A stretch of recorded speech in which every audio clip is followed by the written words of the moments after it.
Né, se você sofre com problemas intestinais de obstipação, o melhor mesmo é você trabalhar a sua alimentação e a água, né, doutor? A primeira coisa é você consumir fibras e água. O melhor laxante que nós temos é água. Porque não adianta nada você, mas eu como fibra beça, mas não toma água, aí endurece. Mas às vezes você come fibra, mas voltando àquele comentário anterior, você come o quê?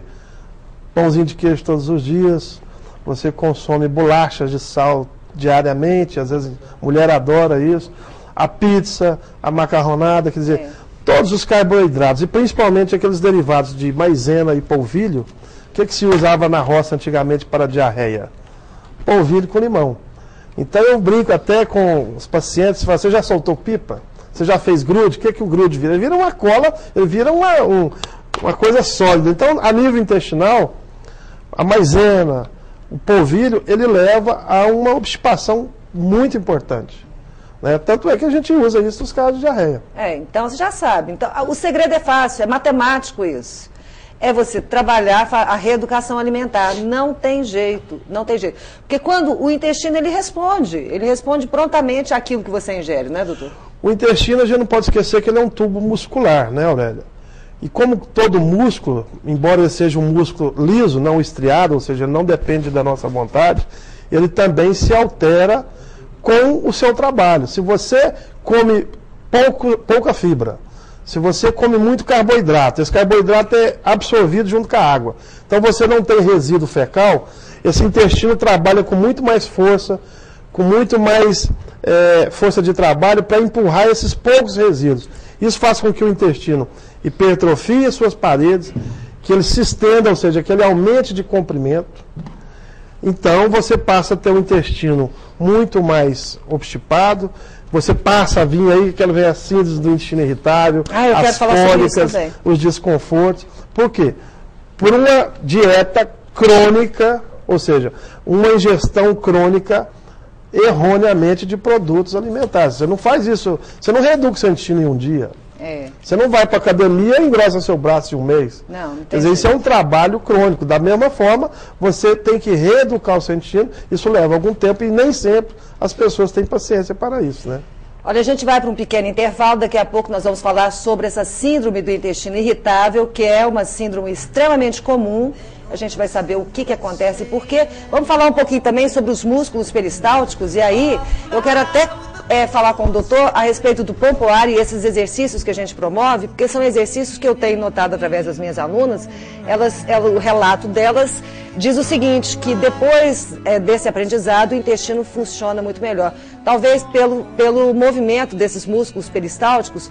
Na sua clínica eu sei que tem uma fisioterapia dos músculos peristálticos, não é isso? Nós já, no momento nós estamos sem, mas existe a fisioterapeuta, especialidade em trabalhar a musculatura do assoalho pélvico. Então, a gente vai falar sobre isso e daqui a pouco então a gente volta. Boa vida na sua TV.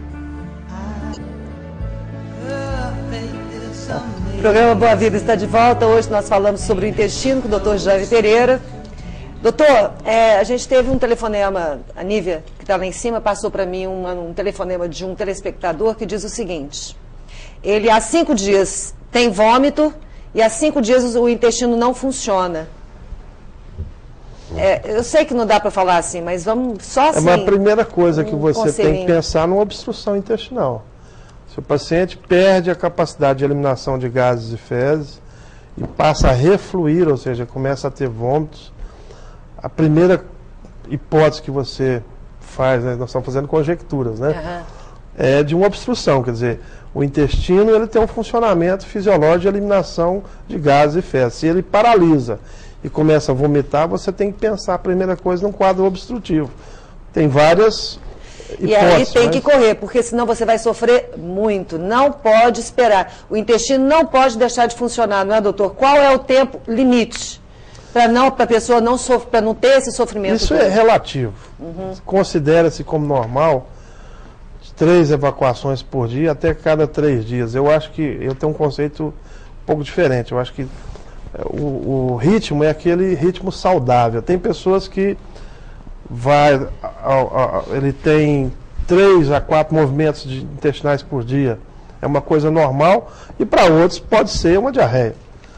Outros ficam até 4 dias sem ir ao banheiro, mas ele tem uma exoneração saudável, sem esforço, sem fezes compactas. Quer dizer, você tem que estudar cada caso. Mas o importante é você não ter traumatismos na hora de você evacuar, você não ter esforço. Mesmo porque isso pode levar a uma diverticulite, né? Não. Diverticulose. A diverticulose é uma patologia basicamente do intestino grosso. Temos no intestino delgado e no reto também, mais raramente. A doença diverticular pode alterar, ela normalmente altera, ela está muito ligado a uma alteração da dinâmica intestinal. Ainda se tem muito que pesquisar sobre isso aí, mas nós temos uma doença diverticular do idoso e do mais jovem. Do idoso é quase que uma evolução senil da pessoa. Já a forma mais jovem já seria uma fase secundária à chamada síndrome do intestino irritável.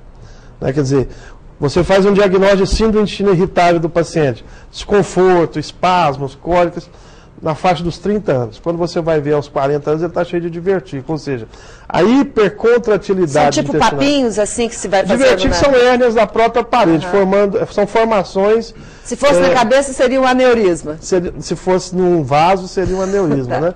Quer dizer, é uma deformidade da parede, onde você tem uma formação sacular de parede mais fina, justamente entre as fibras da musculatura intestinal. Por causa da pressão.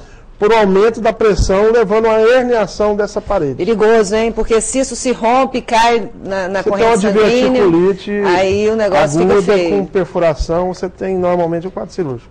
Síndrome do intestino irritável. Comum, doutor? A síndrome do intestino irritável é uma denominação muito americanizada. Né? O americano adora vender remédio para gente, então ele criou essa síndrome. Mas ela é uma síndrome da população ocidental. Ou seja, é o estilo americano de ser trabalho 12, 14 horas por dia, uma dieta extremamente pobre em fibras, excesso de estresse, muito Coca-Cola, muito refrigerante, muito pizza, etc, etc. Mas a verdade é que é aquilo que nós falamos no início. É o desconforto abdominal como um órgão de choque do que está acontecendo no cérebro. Ou seja, o paciente passa a ter um desconforto do intestino, um desconforto abdominal, com flatulência, com cólicas, com mal-estar, ligado ao quê? A um estilo de vida. E esse estilo de vida ocidentalizado, industrializado. Então, a síndrome do intestino irritável é isso aí. Olha, é de uma importância tão grande você cuidar bem da sua alimentação. Eu já faço isso já há algum tempo. Tento colocar isso na minha casa. Às vezes os meninos brigam um pouquinho comigo, mas eles acabam entrando na minha porque não tem jeito. Quem manda sou eu mesmo, né? Não tem jeito. Mas é tão importante que o doutor Jaime estava falando aqui no intervalo que às vezes a pessoa tem uma litose horrorosa e o problema está no intestino. Não é tão frequente, e até muitos talvez não acreditem, mas, por exemplo, se você pega um paciente numa crise de diverticulite, um paciente com neoplasia intestinal, você percebe que a litose, às vezes, de uma forma violenta, forte, diferente. O paciente que tem uma crise diabética, ele tem uma litose também, né? E olha que às vezes a pessoa vai ao dentista, não tem nada. Olha o estômago, não tem nada, tá tudo bem. Mas por que eu tenho essa litose que não consigo curar? Dá uma olhada no intestino. Não é uma coisa tão frequente, mas é bom dar uma olhada, uma investigada. É uma coisa a gente vê, com certeza.